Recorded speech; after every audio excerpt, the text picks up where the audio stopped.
Sa mundong ating ginagalawan, hindi natin may tatanggi ng isa sa magiging katuwang sa buhay na makakasama mo pala sa isang bubong habang buhay.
Pwede ko malaman kuya ano pong pangalan niyo po?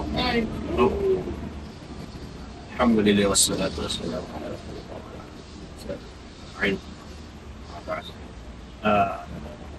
Ako po si Hamdan Abdul Nasir Yusuf Saleh. Ilang taon na po kayo? Is 28 years old na po. Unang tanong ko po sa inyo, di ba po, magpinsan po kayo? Pwede po bang halaman kung first or second cousin po? Third, saka fourth. Saka second kasi ang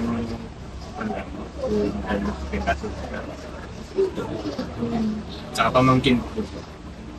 Pwede po matanong kung paano po nangyari na naging pamangkin po, naging first cousin, second cousin, third po? Oo po. Una po, kaya po naging pamangkin po ng naging asawa. Dahil yung sabi nga ang tatay ko at saka yung lola niya ay magpinsan. So kasi yung nanay ng tatay ko at saka yung lola na at saka yung lola niya ay magkapatid po. So nanganak ang lola ko ay yung tatay ko, nanganak din yung pinaka-lola niya, yung lola niya ay magpinsan. So nanganak din ang lola niya at saka yung tatay ko, ako. Tapos yung lola niya, nanganak yung biyanan ko ngayon. Kaya yung second cousin ko siya. Bali yung asawa ko, maging pamangkin ko na second cousin. So, kaya rin po naging, sa pagkakaintindi ko po, kaya rin po na naging pamangkin po sa mga sinauna pa po. Sama po ba? Opo. Kaya sa mga ninulog, kasi sa mga connection, kasi yung mga ninulog namin, mahilig sila sa mga pinsan, second cousin or third cousin. Sila lang po ang nag-pamilya-pamilya. Ang sa kanila doon, para hindi sila nagkakaiway-walay. Yun ang pinaka-the best sa kanila sa mga ninuno namin. So hanggang ngayon, tulad ng asawa ko, maraming connection. Pamangkin ko siya, pinsan ko sa third cousin, fourth cousin, at saka second cousin. Bago ko ipakilala ang ustad, si Farun, ano nga ba ang ustad? Ang ustads o ustad sa Islam ay tumutukoy sa isang relihiyosong guro o dalubhasa sa Islam nakatumbas ng master o teacher.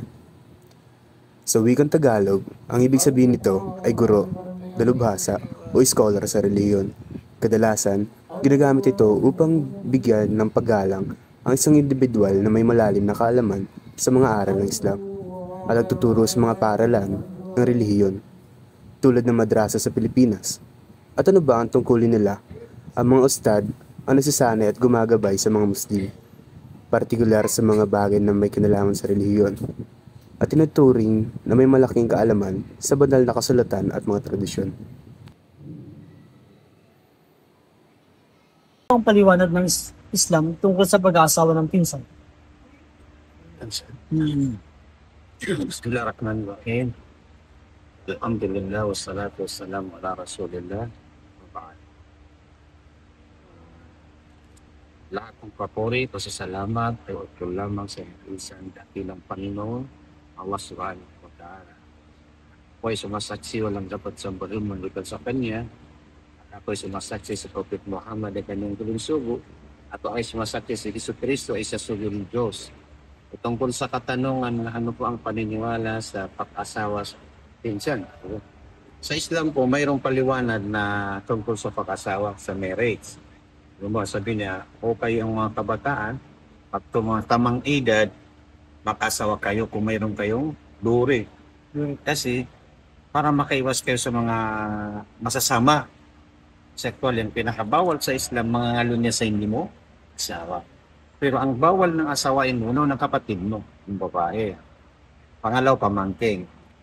Pagpinsan, pwede rin. Halimbawa, magkapatid ang magulang ninyo, pwede mo asawain ng pinsan mo sa Islam. Ang hindi pwede, pamangkin, antal, o tunay na kapatid. Ang pinsan, pwede rin asawain ko sa katuruan sa Islam. Nagulat ba kayo? Kasi ang sabi ni Ustad Balon na bawal asawain ng kapatid, nanay at pamangkin sa Islam.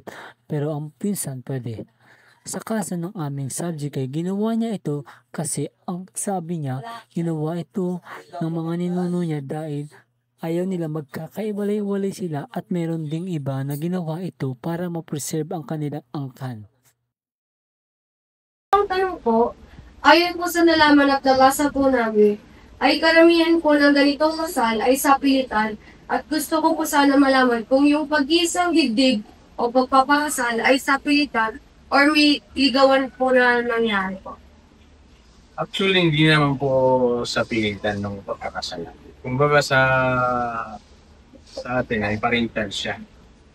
So, nag-usap ang magulang ng tatay ko at saka yung magulang nila sa pwede po ba ang aking anak at saka yung anak nila ay magkatuluyan. Gawa kasi na magkamag-anak lang. So nag-usap dito ang mga magulang namin, nagsang-ayon naman. Tapos, aging kaya tulad ko, gusto ko rin makilala yung mga asawa. So, hindi ko rin ang connection namin. Kumbaga tulad ng FB, saka yung cellphone number niya. So, may kunting ligawan din. Hindi naman actually sila ng mga magulang. So, nilagawan siya hanggang sa maging asawa siya. So, ang nangyari po dito, nag-arrange marriage po siya. Tapos, may ligawan din po, gusto niyo po yung walang sapitan po yung pagpapakasal po. Tama po ba? Oo. Nag-arrange siya ng marriage po. Tapos, gusto namin lahat. Parang na-discuss siya lang ng kumbaga sa mga salita lang. Ganun ba? Una kasi sinabi yan ng tatay ko. Sabi ko sa tatay ko, may pa siya. Tatay or abi, gusto kita papiliin sa dalawang wala. Sabi niya, ano yun? Una ko, abi, tatay. Gusto ko mag-aaral sa ibang country. Tulad ng Saudi, sa Riyadh, sa Medina.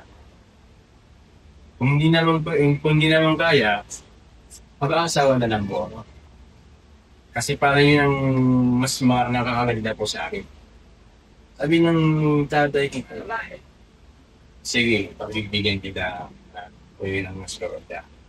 So bilang naisip ng tatay ko na yung pangalawang sinabi ko sa kanila magiging mag-asawa na lang ako, doon niya ako sinangayunan. So yun, tumawag siya dito sa Manila kasi dito rin yung pinsan ko ex-barangay chairman.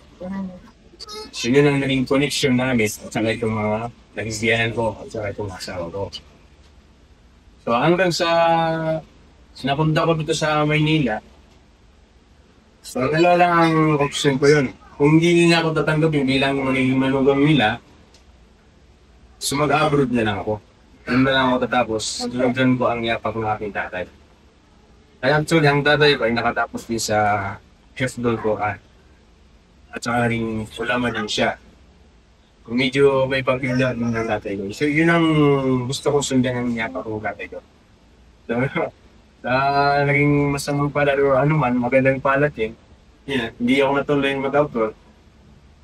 Pangasawa ko na lang yung naging asawa hanggang saan naging ganitong buhay.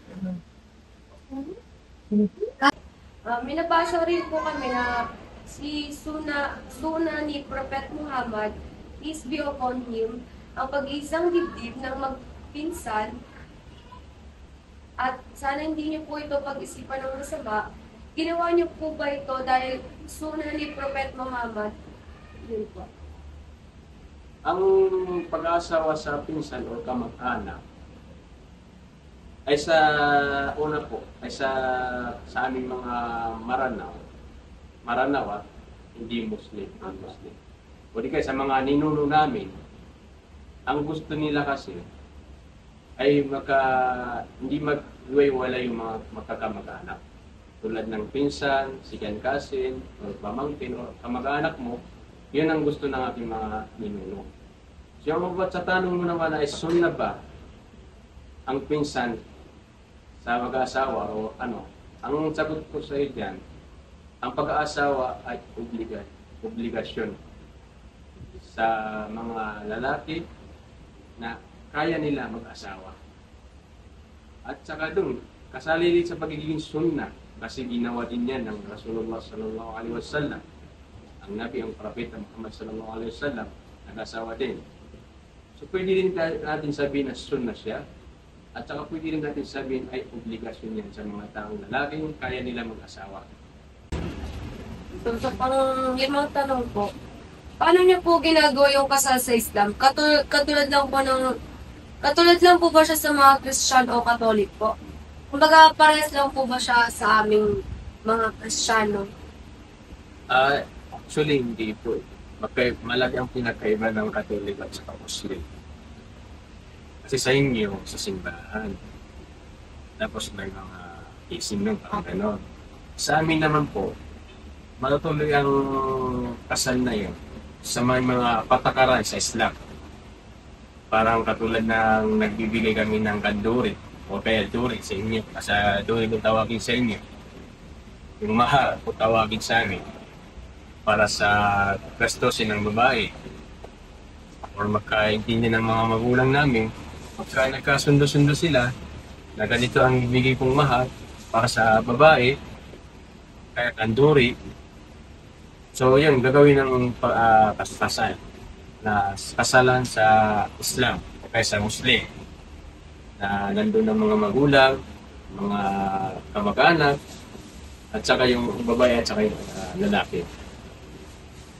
So sa madaling salita po, o sa pag-summarize po ng inyong sinabi, yung po yung sa pagkasal na po sa Islam at kasal po sa Catholic, malaking pinagkaiba po, hindi po siya parehas. Tama po ba? Oo, malaking pinagkaiba niya. Katoliko at saka sa Islam. Ang pang-anim po na tanong po namin, pwede po bang malaman kung ilan na po yung anak niyo po? Ang anak ko ay 4. Yung panganay ay 9 years old na. Grade 3. Yung pangalawa din ay 8 years old na. Grade 3 din ang kanya sa school. Yung pangatlo ay magsi 7 years old na. 7 years old na. So grade 1 siya ngayon. Yung pang-apat ay 2 years old pa lang. Mag-3 pa lang. Yung pang-pitong tanong po, ilang taon na po yung mga anak niyo po? Yung po yung panganay niyo po. Ayun, yung panganay ay 9 years old. Yung pangatlo po. Pangalawa. Ay, pangalawa. Pangalawa, 8 years old. Yung pangatlo, 7 years old. Yung pang-apat ay 2 years old pa lang. Sa pangalawang tanong po, ayon po sa pag-aaral, may mga health risks ang mga anak na bunga ng consanguineous marriage or magpinsang mag-asawa. Aware po ba kayo? Narito ang isa sa mga health risks ng consanguineous marriage na tinatawag na sickle cell anemia. Ang sickle cell anemia ay isang namamanang sakit sa dugo kung saan ang pulang selula ng dugo ay nagkakaroon ng hugis karit o crescent sa halip na bilog. Dahil dito, hindi sila madaling dumaloy sa mga ugat. Madali silang masira o maipit sa maliliit na daluyan ng dugo. Nagdudulot ito ng kakulangan sa oxygen sa katawan at matitinding pananakit, lalo na sa mga kasukasuan at buto. Maaaring maapektuhan ang mga organ tulad ng puso at baga.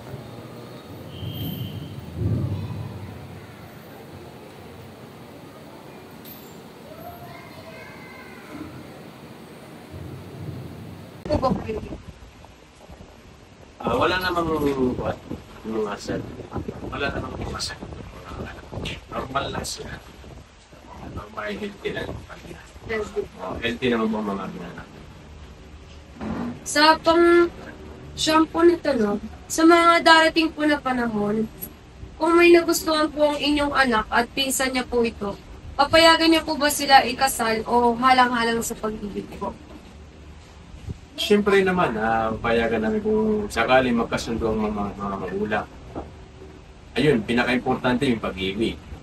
Kasi sa amin, tinatanong din namin ng lalaki o babae o nagugusto niya ba yung, halimbawa, yung lalaki ang sa akin, nagugusto niya ba si babae?